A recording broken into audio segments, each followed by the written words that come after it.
Percepção, tá bom?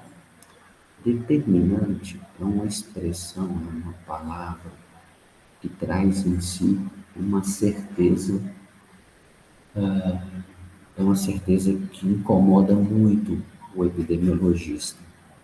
Determinante está muito mais associado, portanto, ao momento de uma relação que a ciência tinha com a unicausalidade das doenças do que com os processos de interação social, né? Então, falando um pouco das teorias das doenças, algumas décadas atrás, as pessoas achavam, né, que tinha uma teoria que chamava teoria tríplice, né? Agente, hospedeiro e ambiente como o causador das doenças. Essa teoria evoluiu e hoje a gente tem uma ideia de uma relação de natureza social. O que eu quero dizer com isso? Ainda que eu tenha susceptíveis, ambiente e agente causador da doença, precisa haver um tipo de interação entre esses elementos para que as doenças se manifestem. Portanto, ainda que exista um agente causador de diarreia em crianças em idade pré-escolar, crianças pré-escolar e um ambiente onde eles possam estar presentes, se eles estiverem presentes compartimentalizados, nada vai acontecer. Isso só acontece se houver uma interação entre esses agentes e essa interação ela se predispor ao surgimento da doença. Acho que vocês têm acompanhado aí, né, essa nova variante do Covid, e eu vou falar um pouco sobre a questão do texto do professor Ivo, que eu deixei lá para vocês, da Fiocruz. O pessoal falou assim, ela foi identificada dia 19 de novembro na Tanzânia. Só que o pessoal na Holanda, o pessoal, acho que na Bélgica e também já na Espanha, já identificaram a presença dessa variante em território holandês 5 dias antes. Então, o que acontece? A presença apenas da variante por si só, ela não é necessariamente a presença da doença na população. Então, precisa ter uma interação, né?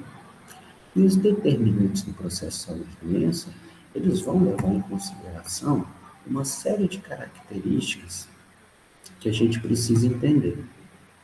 Então, faz parte da compreensão de determinantes processos a gente, por exemplo, identificar ecossistemas, classificar a natureza do agente hospedeiro do ambiente e essas interações, né?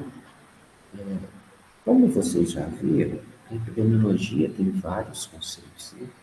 Um dos mais recentes, agora de 2003, é o da professora Zélia Lucaiol, que tem um livro clássico assim, de epidemiologia e saúde, que chama, e que ela vai falar isso aí, ó. Epidemiologia é a ciência que estuda o processo de saúde e doença, analisando a distribuição dos fatores determinantes. Olha lá. Faz parte da própria natureza do conceito da epidemiologia conhecer os determinantes dos fatores de risco das doenças, porque ao reconhecer esses fatores, eu consigo produzir medidas de prevenção e de melhoria da qualidade da saúde dessa população. Quando a gente fala determinantes, é muito comum nos textos de epidemiologia, vocês ouvirem a expressão, vocês já devem estar ouvindo isso aí ao longo do curso, né? As características socioeconômicas, as características sociais. Esses são conceitos bem abstratos, na verdade. Quando a gente fala de característica social de uma pessoa, eu posso estar levando em consideração aspectos religiosos, étnicos, culturais, gastronômicos.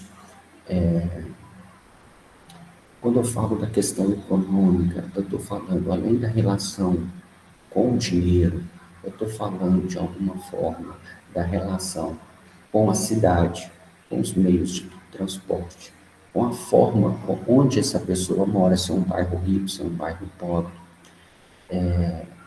E todas essas características são muito claramente percebidas como características que influenciam a saúde das pessoas. Não só a saúde, né?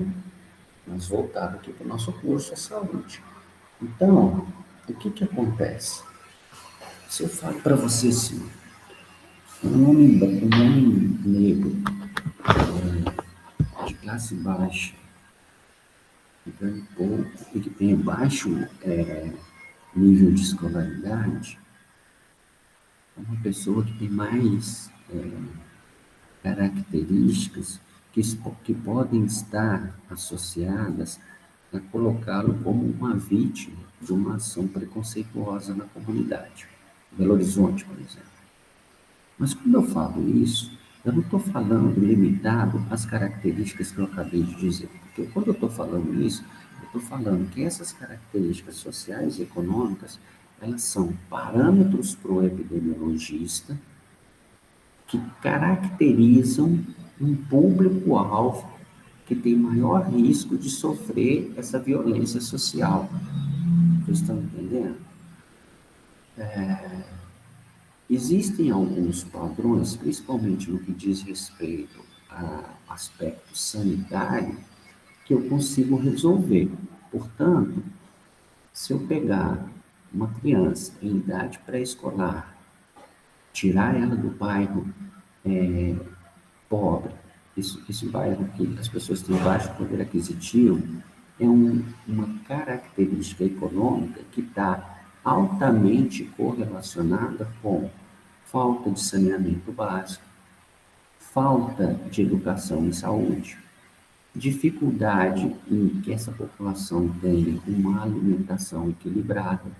Então, se eu pego esse garotinho e levo ele para um ambiente onde esses fatores desapareçam e eu coloque na rotina dele fatores, ao invés de risco, fatores de proteção, então eu vou dar a esse garotinho uma casa onde ele tem um banheiro, tem saneamento básico, ele tem condições de exercer rotineiramente a saúde bucal dele, ele tem acesso a médicos, ele tem acesso à vacina, ele tem acesso a uma série de benefícios que as características socioeconômicas de onde ele teve a sua origem dificultam ele a se desenvolver com a mesma naturalidade e qualidade de vida em relação à saúde, por exemplo. Estava passando uma novela até 1 ou 2 semanas atrás na televisão e tinha um personagem, eu não sei se vocês assistiram essa novela na Rede Globo, muito interessante. Era a história de um garoto que ele se perdeu do irmão dele, era da Rede Globo. E aí ele foi adotado por uma mãe que criou ele na Suíça. Então as pessoas estranhavam muito. A primeira vez que ele chegou para trabalhar, tinha o hotel, né? O hotel chique lá, que a mãe dele era sócia, e ele foi administrar. As pessoas pensavam que ele era um funcionário da cozinha, dos serviços gerais. Ele era um dos donos do hotel, né? Então, assim, mostrava como esse personagem mostrava como que quando você pondera uma condição de igualdade, você consegue trazer um benefício, né? E não é uma condição genética, né? As pessoas que são de menor poder aquisitivo, que moram em vilas e favelas e que são negros ou pardos, não são as pessoas que têm maior predisposição a entrar no crime. Essas são características de pessoas que vivem em ambientes onde, inclusive, o narcotráfico obriga ou coage. Eu não estou defendendo crime aqui, não, pelo amor de Deus, mas eu só estou tentando explicar, tá? Obriga ou coage aquele indivíduo a participar do esquema criminoso. Muitas pessoas que vão estar morando nessas regiões, elas têm que colaborar com o tráfico, não porque querem ou porque não têm uma outra opção, mas porque são forçados a isso. De certa forma, essas características de maior fator de risco, elas estão muito bem categorizadas em 3 elementos da sociologia: a educação, a saúde e a segurança. São 3 São 3 ambientes em que se percebe isso muito claramente, a ponto de nós conseguirmos pegar as ferramentas de análise epidemiológica, como eu já comentei com vocês, de dispersão de doenças infecto-contagiosas e levar isso, por exemplo, para entender as relações de violência doméstica nesses bairros, tá ok? Pessoal, eu estou falando aí, qualquer coisa, por favor, me interrompam, tá? O que eu quero dizer com isso é que os determinantes, compreender isso, esses fatores, é buscar uma abordagem multidisciplinar, porque se a gente não fizer assim, a gente não consegue dar conta da compreensão desses eventos. Se eu quiser entender a COVID única e exclusivamente sobre as características microbiológicas desse vírus, da história natural dessa doença, e dos aspectos de dispersão dessa doença na população humana, eu não vou dar conta de resolver o problema. Por quê?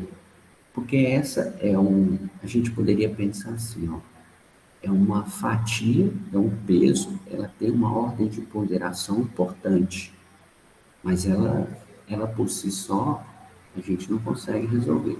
Tanto é que logo que começaram a noticiar, há cerca de um ano atrás, os primeiros resultados de vacinas, eu ouvia e via muitas pessoas assim, muito esperançosas de que a Covid iria acabar. O que para mim, como epidemiologista, foi muito triste, porque eu sabia que não ia acabar. Porque eu não acredito na teoria unicausal.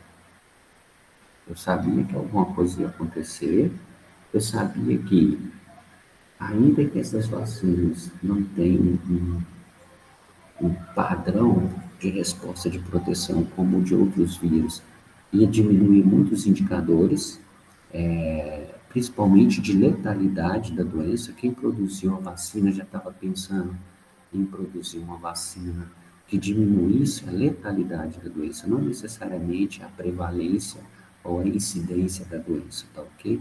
Mas eu sabia que a doença não ia desaparecer, né? O que a gente pode pensar como sendo um determinante? Uma característica que vai afetar a saúde da população. Quando eu falo característica, propositadamente, é um termo bem abrangente, né?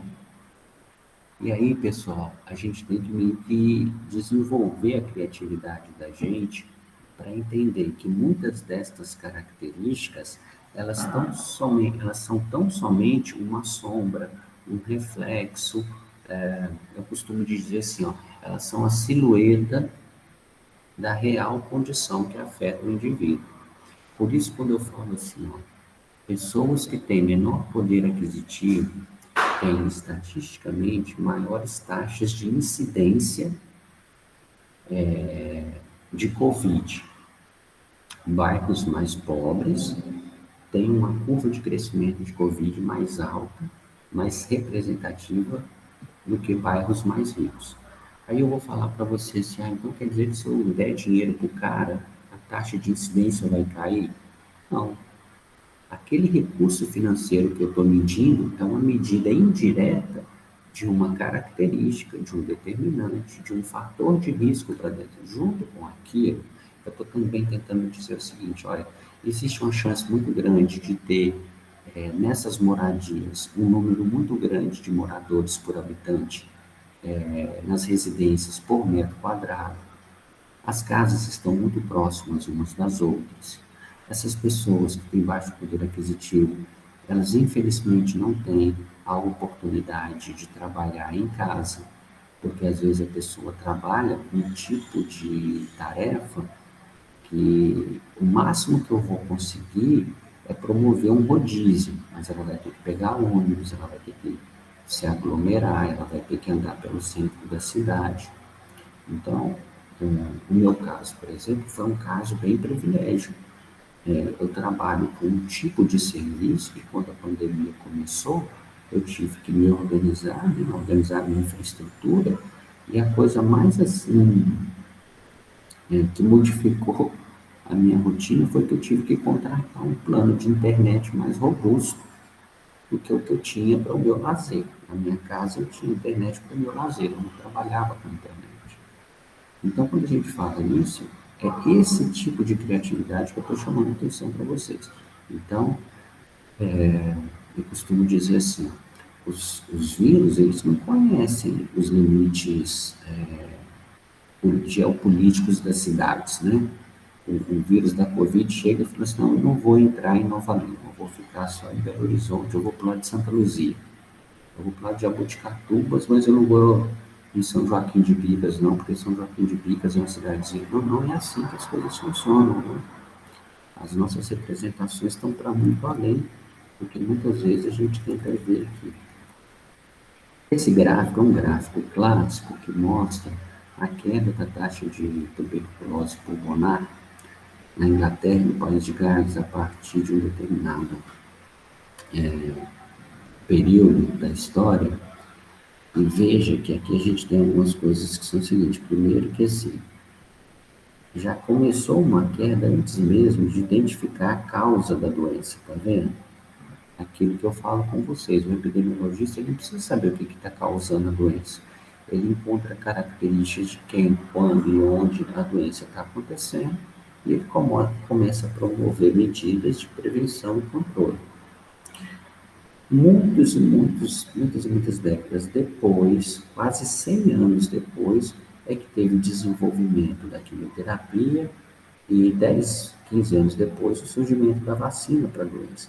Então, toda essa queda na taxa de tuberculose pulmonar que aconteceu no País de Gales e Inglaterra, ela está associada à identificação e prevenção desses fatores de risco,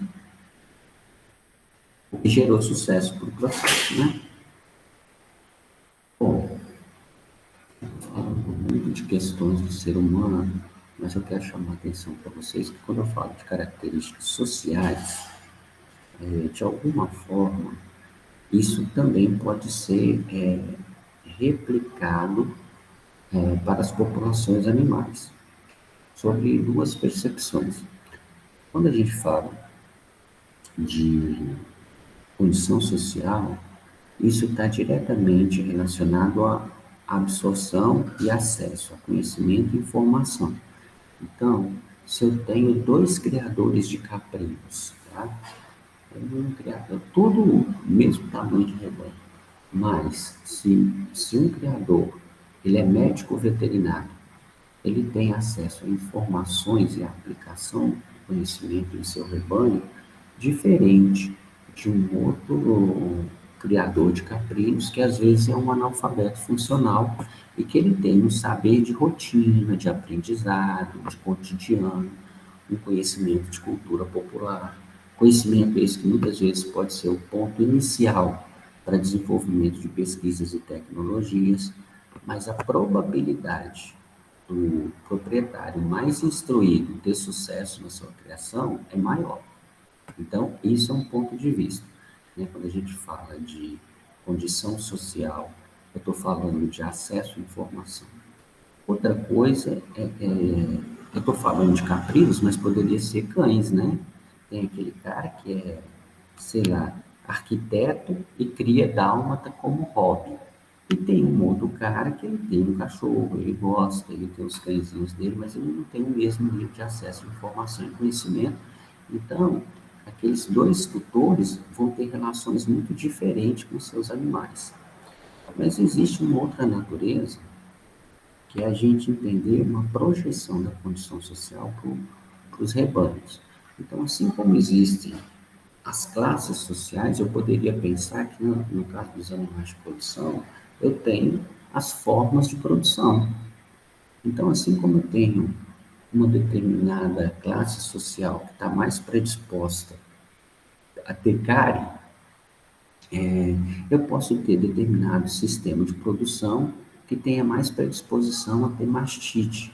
Então, eu sei, por exemplo, que vacas de produção de leite têm mais predisposição a ter mastite do que vacas de produção de carne.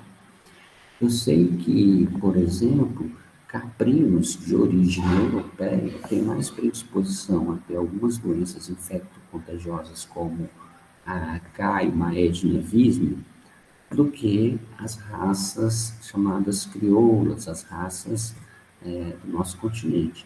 Então, assim como eu tenho cara rico, pobre, classe média, eu tenho bovino de carne, bovino de leite, criação mista, suinocultura tecnificada, suinocultura de subsistência, suinocultura para consumo e comércio regional. Tá ok, pessoal? E essas diferentes formas de produção são, na verdade, os ecossistemas, né? E mais uma vez eu chamo a atenção, como eu estava falando, em epidemiologia analítica para isso. Isso é uma coisa legal. Quando a gente trabalha com animal, né, a gente tem mais controle desses fatores determinantes quando a gente está comparando, por exemplo, com a população humana. Então, olha essa foto aqui, ó. Presta atenção para você ver. É como se fossem duas classes sociais diferentes das galinhas, tá vendo? Tem a situação está chegando num quadro tão assim que as distinções sociais da nossa cultura, né, elas estão presentes nos mais diferentes elementos, né? Você vê, por exemplo, a galinha doideira, ou produção de corte, aqui no caso, são frangos de produção de corte. É um animal que tem controle do ambiente, controle da irradiação solar, ventilação, consumo de água, é uma água cuidada, né? Clorada, é uma água que é uma água contaminada. Não entra outra espécie aí, porque são animais muito susceptíveis, o sistema imune deles é muito fragilizado, eles são criados de forma muito densa, então a dispersão de um agente de transmissão aí é muito fácil. A alimentação deles é uma alimentação muito cautelosa e equilibrada, diferente da outra galinha lá, né? Que vive junto com a amiga dela, que é galinha garnizé, tem um papo ali, eu tô vendo um porco caipira com uns filhotinhos, olha lá que coisa, filhotinho de porquinho e tal, então é outro padrão de doença, né? Uma produção industrial, você consegue abater um frango com 42, 43 dias, se não me engano. Para você comer uma galinha caipira dessa aqui, demora quase um ano para ficar no ponto de abate. O que muitas vezes a sociedade hoje é o buscar o meio termo, uma melhoria das condições de criação com respeito ao bem-estar animal, né? Olha aí, essa aqui já é uma galinha pet, né? Tem gente que cria muito. Então, a casa dela tem um jardim, você vê, a galinha está numa condição de vida melhor do que muitos meninos por aí, né? Então, tem um lugar para pôr o ninho ali e tal, está na sombra, é o meio termo do processo, né? Nesse sentido, eu mostrei para vocês três cenários, que eu estou mostrando, na verdade, três ecossistemas diferentes, tá bom? Bom, os componentes ecológicos, agentes, hospedeiro e ambiente, a interação que eles têm entre eles, é possível de ser classificado pelo epidemiologista da forma que eu vou apresentar agora. Veja bem, eu apresento esses esquemas aqui, então eu tenho problema com cores, então se eu falar uma cor errada, vocês me corrijam, por favor. Então eu tenho aqui um indivíduo doente, que ele está fora do ecossistema, né? Poderia ser uma fazenda, poderia ser um galpão de produção de aves, tá? E esse doente está liberando o agente. Esse agente, para romper essa barreira e entrar aqui, ele causa um estrago muito grande, porque aqui só tem susceptíveis, né? Dependendo das características do hospedeiro, de susceptibilidade e de potencial de transmissão, o estrago é tão grande que, por exemplo, naquele galpão que vocês viram de agricultura industrial, às vezes o proprietário não trata. Ele espera os animais morrer, faz um vazio sanitário e retira os animais, porque é mais caro ele tentar tratar do que ele colocar outro lote de animais. Eu sei que falando assim pode parecer muito cruel, mas é dentro do aspecto daquele ecossistema, o produtor, ele se concentra muito no aspecto econômico, vocês estão entendendo? Vocês vão deparar com determinados cenários que eu me lembro que quando eu perguntei, muitos de vocês falaram que querem mexer com equino. Então, existem muitas vezes equinos na região metropolitana de Belo Horizonte que são animais de estímulo, animais que têm uma relação emocional com seus proprietários e vice-versa. Então, a pessoa está disposta a gastar para manter a qualidade de vida daquele animal. Mas às vezes você vai para o norte, nordeste de Minas, o animal é criado para tração animal, para deslocamento, e se ele tem um determinado problema, e esse problema tem um custo maior do que adquirir outro equino, o produtor vai abrir mão daquele e o dinheiro que ele gastaria para tratar aquele equino, ele vai comprar outro. Né? Então, tem um lado triste, cruel nisso, mas é porque essas pessoas têm uma relação econômica. Né? Esse ecossistema livre é desesperador para o epidemiologista, porque eu tenho que evitar a todo custo a entrada desse novo agente aqui. Ou seja, eu tenho que montar um sistema, por exemplo, de quarentena, mas aqui tem uma característica muito bacana. Não tem entrada de novos animais na fazenda. Tudo é aqui, ó, só tem saída. Esse é um sistema muito comum de ser visto, por exemplo, em algumas granjas de suínos. Produz os leitões só saem para abate. Ecossistema endêmico é diferente. Agora nós estamos falando de endemia, de uma doença que está presente naquela população. Se a gente estivesse falando, por exemplo, de Belo Horizonte, a gente poderia falar de leishmania visceral canina. Então, eu tenho cães com leishmania que transmitem um agente para cães susceptíveis. Esses cães susceptíveis, eles têm a sua origem em nascimentos ou pode eventualmente acontecer uma condição de um cão imune, né? Ele está doente. Ele recebe tratamento, né, pessoal? Hoje já é possível, e basicamente o tratamento para a leishmaniose, ele leva em consideração as características clínicas do cão, a capacidade dele metabolizar, principalmente no seu fígado e nos seus rins, porque os fármacos vão exigir muito desses órgãos, mas é muito comum você encontrar cães na rua e passaram por tratamento. Esse tratamento, então, ele basicamente, o cão recebe tratamento de leishmanicida, leishmanistático e tratamento suplementar para manutenção da qualidade fisiológica dos seus rins e do seu fígado, né? Então, você pode ter um cão que gerou uma resposta imune e aquela cadela vai parir um novo susceptível. E aqui fica um sistema de transmissão constante, tá ok? Para você quebrar essa transmissão, você tem que diminuir a prevalência dos doentes e você tem que diminuir a probabilidade do agente transmitir para susceptível. No caso da leishmaniose, pode ser vacina, pode ser uso de coleira, uso de repelente, enfim, uma série de coisas aí que vocês vão aprender no semestre que vem, lá na sanidade, né, doença parasitária. Esse aqui é o que está acontecendo com a pandemia, né? É uma epidemia. Então, você tem a entrada de doentes, você tem a entrada de susceptíveis e você tem a saída de imunes. Diferente do anterior, não está mais, olha aqui, ó, não está mais tudo dentro do círculo.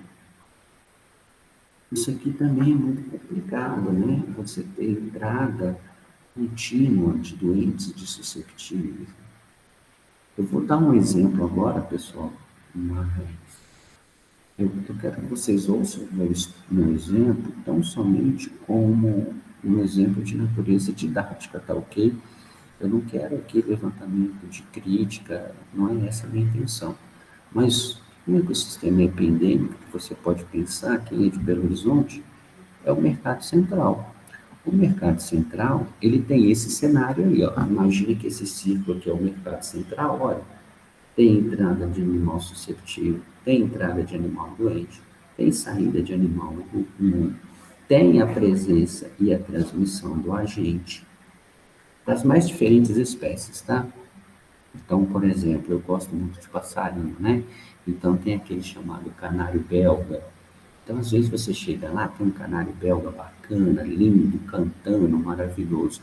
Só que ele entra em um ecossistema epidêmico, ele é um suscetível, por exemplo, a uma doença parasitária. Ele vai para uma gaiola que não recebe o correto vazio sanitário, limpeza e desinfecção, entra num quadro de estresse e ele pode, por exemplo, ser parasitado e a partir daí tornar-se um doente. Você leva ele para casa e ele pode ter um problema de saúde pouco tempo depois, morrer ou mesmo não ter mais o rendimento de campo, couro e porte que ele tinha quando você viu ele. Então tá. Agora é outro exemplo, tá? Paraendêmico.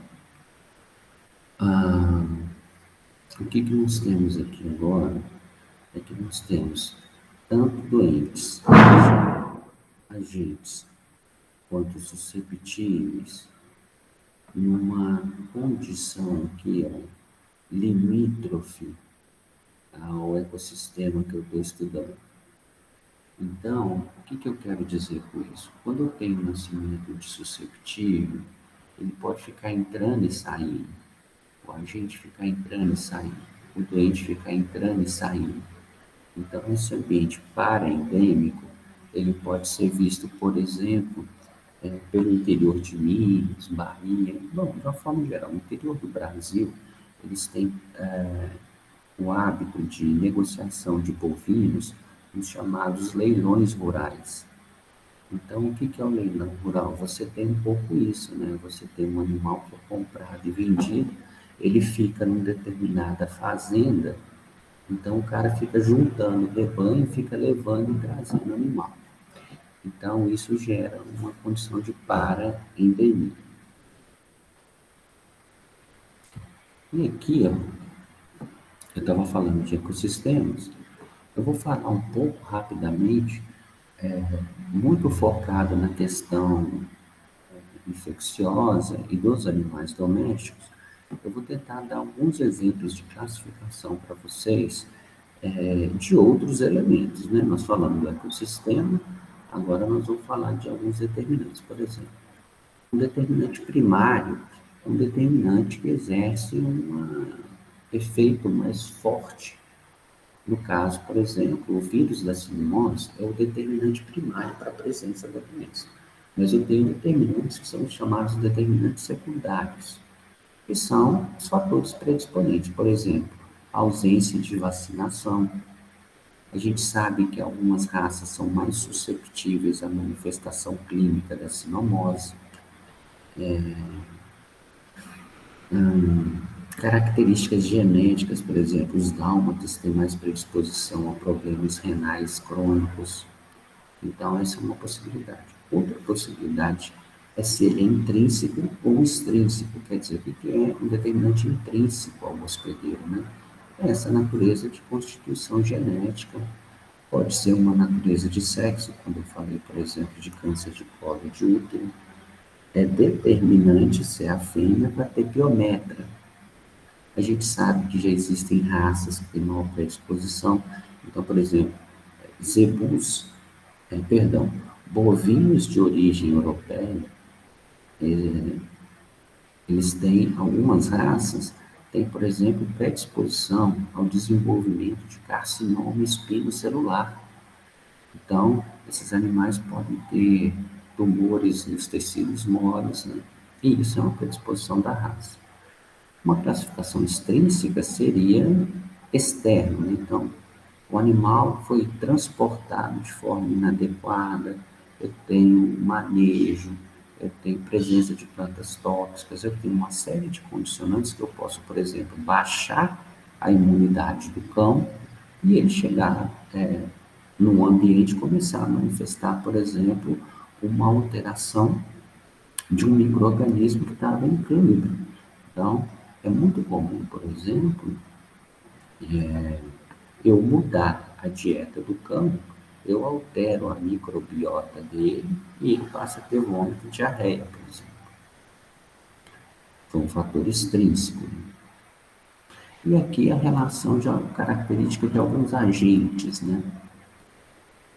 Bom, quando a gente fala de agente, é preciso ampliar, por favor, a sua percepção. Não é agente microbiológico, que é uma ideia que a gente tem, né? Também. Então, você tem agente biológico, mas você tem agente físico. O cachorro sofreu um atropelamento, caiu da janela. A gente tem agentes químicos, né? Intoxicação é muito comum, né? O cachorro está com pulga, o cara compra lá o antiparasitário, não segue as recomendações, faz uma cauda mais concentrada, aplica no animal em horário de insolação alta, o cão absorve aquilo e tem uma reação química de intoxicação. Quando a gente pensa no aspecto biológico, existem naturezas morfológicas dos agentes que vocês vão aprender lá nas doenças, né? Então, por exemplo, se o vírus é encapsular, de uma forma geral, ele é mais susceptível, porque se eu romper a cápsula dele com sabão, ou com insolação e radiação solar, ele perde o seu potencial de infecção. Uma recomendação, pessoal, quando você é mordido por um cão e você não sabe se esse cão é vacinado ou não, eu sempre falo isso. A recomendação é você lavar o ferimento com água limpa e sabão, né? Mas aí é o seguinte, o pulo do gato é você não usar um sabonete com alto, eu costumo brincar assim, com alta concentração de hidratante, né? Igual Dove. O ideal é você limpar o ferimento com aquele sabão que é utilizado para lavar panela lá na casa, lavar copo, lavar prato, porque ele tem uma maior concentração de substâncias cáusticas e ele é mais eficaz na destruição dessas estruturas morfológicas do vírus da raiva e de outros micro-organismos, né? Infectividade, né, que é a capacidade de penetrar e se multiplicar. Então, a gente sabe que existem diferentes tecidos que essa capacidade aumenta o seu potencial ou diminui, né? Vou passando aqui mais ou menos, porque como a gente está no ambiente virtual, eu vou tentar evitar, tentar não ficar ainda mais maçante, até porque vocês vão ver muitas dessas informações detalhadamente para algumas doenças no semestre escrito. Patogenicidade, que vocês viram lá na patogenia, né, na patologia, capacidade de produzir lesões, manifestações clínicas, né? Virulência, que é o grau de severidade que aquela cepa, que aquele micro-organismo tem de promover uma reação patológica, né? Então, nós temos casos humanos e casos de animais entre 2015 e 2017 de cepas altamente patogênicas, né, de vírus aviário, tá? Gripe aviária. Então, eu estou colocando essa foto aqui porque outro dia eu estava parado no meio da rua e estava ouvindo um cara falar o seguinte, não, que a China ela tem, sempre ela está começando, epidemias globais se iniciam na China e isso é feito de propósito, porque eles têm um laboratório lá que eles produzem isso para depois vender vacina, vender suplementos, né? Diante do que vocês conhecem, diante do que vocês já viram no nosso curso, eu queria que vocês fizessem uma reflexão a respeito dessa fala que eu vi. Vocês acham que faz sentido a China ser um epicentro de várias pandemias que a gente tem visto, em especial nos últimos anos, para comercializar a vacina e suprimentos para a área da saúde? Ou vocês teriam alguma outra ideia que explica isso? Alguém tem condição de falar ou de se A gente acha o manifestar? quê, professor, da China? Vocês acham que a China ela tem esse potencial de surgimento de pandemias para vender vacinas e insumos? Ou com o que vocês já viram ao longo do curso, vocês acham que não, que existem outras características que poderiam explicar a presença de tantas doenças inicialmente aí nessa região do mundo? Eu acho que a característica populacional é uma delas, né? Das Hum, pessoas que tem lá. característica popular. Eu não estou vendo o chat. Se alguém escrever, por favor, leia para mim. Mas você fala porque é um país de densidade populacional. É Isso, de isso? alta densidade. É, isso é uma característica que a gente deve considerar. Mas o Japão também é um país de alta densidade populacional. Por que que não aparece nada no Japão e aparece na China? Professor, no chat a Gabriela falou populacional, sanitária também talvez, Sanitária, e o Caio falou hábitos alimentares. hábitos alimentares. Aí eu estava levantando essa questão, né? A questão do Japão também ser muito povoado, né? Todos vocês estão corretos, né? Eu fico feliz de vocês terem essa percepção. É por aí. Primeira coisa, como a percepção multicausal, a gente não vai pensar numa causa só. Mas o que acontece é que sim, o Japão, ele é muito populoso, mas ele não tem as mesmas características, por exemplo, de cultura de alimentação. A China é muito comum. Eu tenho dois amigos que já visitaram a China algumas vezes, né? Aí eles me mandam fotos. Um dos meus amigos me mandou foto de um lugar que vendia carne de cachorro, né? Eu não tenho coragem de mostrar para vocês, porque são imagens para a nossa cultura muito fortes, né? E uma característica que o povo chinês tem, pelas dificuldades também que eles passaram e ainda passam em alguns lugares, eles têm a característica de manter preservado a proteína animal viva, né? A China, existe uma população no interior da China que tem a cultura de só abater o animal para quando ele for consumido. Outra característica é que o chinês ele tende a aproveitar muito os subprodutos de origem animal ao máximo que ele consegue. Nessa condição de manter o animal vivo até o momento do abate, eles também têm uma cultura diferente de outros lugares do mundo, que eu chamaria assim de promiscuidade. Existe, igual eu mostrei lá para vocês, o porco, o pato com a galinha, eles colocam tudo muito próximos. Eles também têm o hábito de consumir muito animal silvestre, né, animal que eles capturam e levam para essas feiras. E isso tudo predispõe ao surgimento de, principalmente no que diz respeito a vírus, surgimento de variantes. Então, tem um determinado vírus que ele está presente nos ranceniformes, pato, marreco, ganso, cisne, e esses animais, em condição de estresse, ficam no mercado próximo dos galináceos.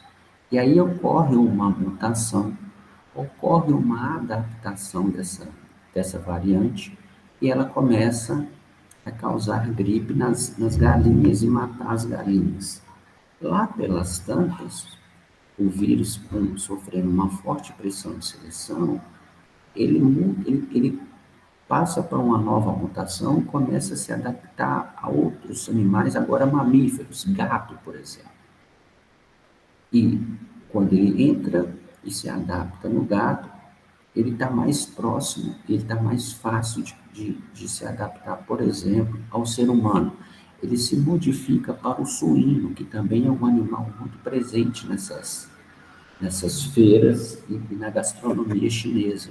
E o porco, como vocês já devem saber, ele tem uma semelhança muito grande com alguns aspectos, por exemplo, anatomofisiológicos e até imunológicos semelhantes ao ser humano. Então, quando esse vírus se adequa ao suíno, rapidinho ele vai se adequar ao ser humano. Então, o virologista ele já fica de olho. Se, por exemplo, uma determinada cepa patogênica de um vírus de gripe de ave se adapta ao suíno, eles já ficam muito preocupados, porque isso é um indício muito forte que ele está se aproximando da população humana, essa a adequação. A imunogenicidade, que é essa capacidade de produzir uma resposta específica, né? Então, nós temos determinadas doenças em que você tem uma resposta de anticorpos, e tem determinadas doenças que você tem uma resposta celular. Essa natureza de resposta, ela também vai determinar o sucesso desse agente, né? E aí, essa imunogenicidade vai estar associada a características, né, como eu tenho falado agora, estado imunitário, raça, condição individual, se o animal está desnutrido, se é uma fêmea gestante, se é um animal que passou por um deslocamento de transporte e isso deixou ele estressado, isso tudo vai colaborar para a imunogenicidade da presença do agente no hospedeiro. Antigenicidade, agora eu vou passar um pouco mais rápido, né, que são alguns conceitos. Tem a capacidade de induzir formação de anticorpo. Esse anticorpo, além dele ser produzido, ele tem que ter potencial de proteger, né? Então, basicamente isso hoje são estudos das vacinas, né? Estimular a produção de um anticorpo e consiga proteger o indivíduo. A variabilidade, que é a capacidade de um agente de se adaptar às condições, então, tem um micro-organismo que vai ser mais fácil você observar recombinações e mutações e outros não. Viabilidade, né, que é a capacidade de sobreviver fora do hospedeiro. Então, aqui vocês estão vendo, por exemplo, uma tabela, né, de forma de resistência ambiental na transmissão de doenças. Então, você tem algumas bactérias, você tem micobactérias, estafilococcus, você tem o vírus da hepatite B, e você tem diferentes formas de resistência, né? Então, por exemplo, o Escherichia coli é muito resistente à dessecação.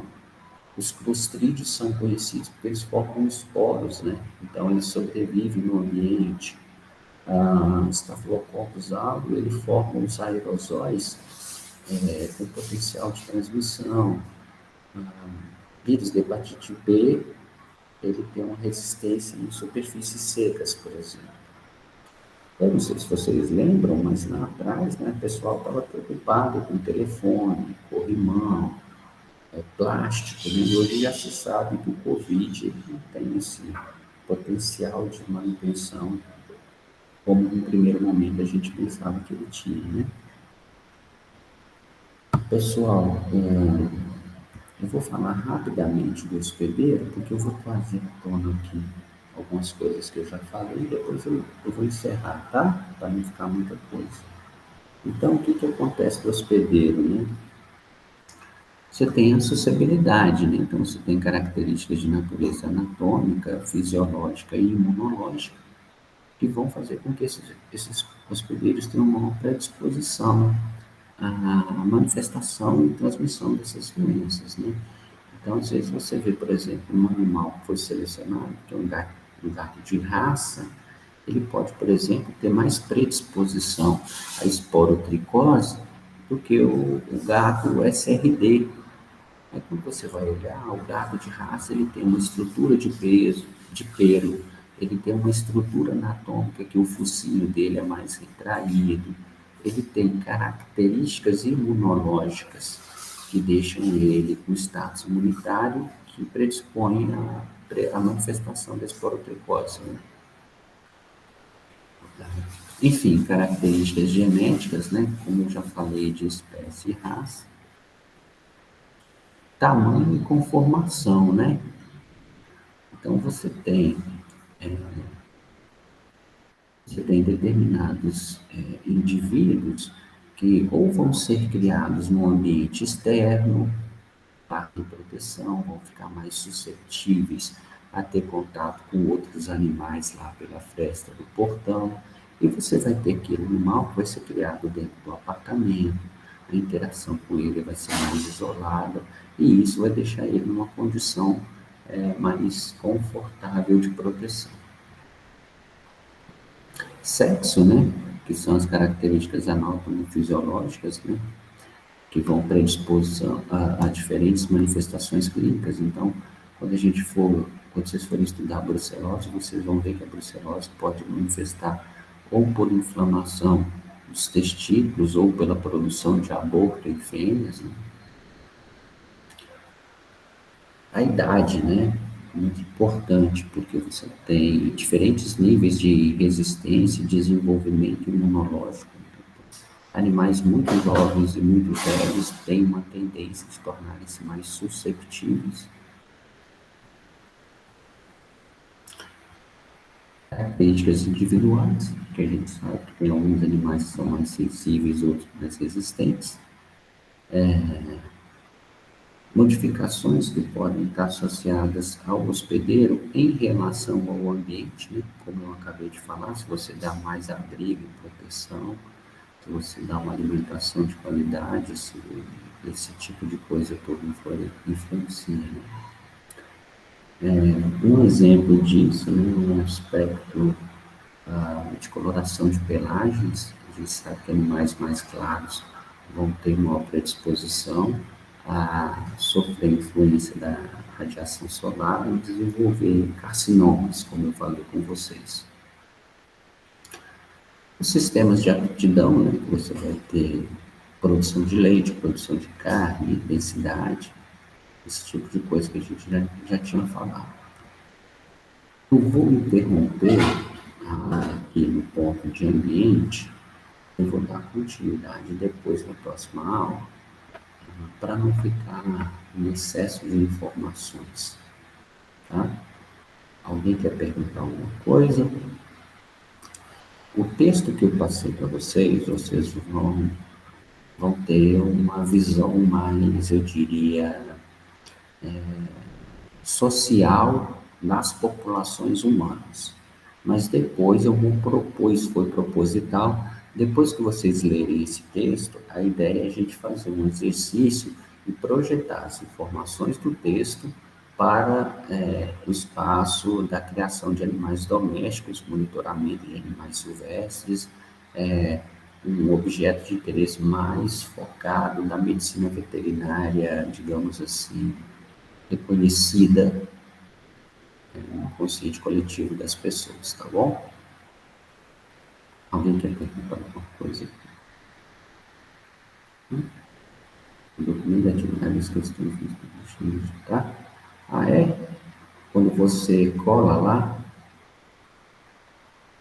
Ah, tá. Eu vou dar Natália, eu vou dar uma olhada nisso agora aqui e disponibilizar uma edição pública que ele pode estar travando porque eu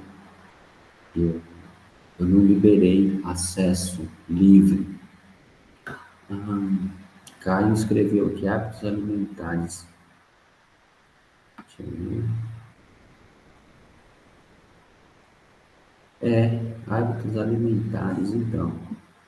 Hábitos alimentares, Caio, Luana. Hábitos alimentares é uma das maiores manifestações de cultura de um povo, né? Então, quando a gente fala de hábitos alimentares, a gente está falando de muita coisa. Basta você pensar na própria natureza gastronômica do Brasil, por exemplo. Hábito alimentar, de alguma forma, identifica a condição que a pessoa tem, infraestrutura, quais são as fontes de alimento que estão à disposição, o preparo que essas pessoas utilizam dessas fontes de alimento também é algo que manifesta a cultura de um povo, e tudo isso a gente pode entender como um fator determinante, tá? Eu vou olhar lá o porquê que o documento não está editando e faço a correção. Se vocês não conseguirem, por favor, me mandem uma mensagem ou me mandem um WhatsApp. Eu vou colocar aqui de novo. Estou tentando aqui, não consegui, e aí eu vejo o que está acontecendo. Tá bom, pessoal? Vou interromper a gravação aqui. Não tem perguntas? Ou vocês entenderam tudo, ou vocês não entenderam nada, né? Sempre existem essas possibilidades dicotômicas, né, no ambiente virtual.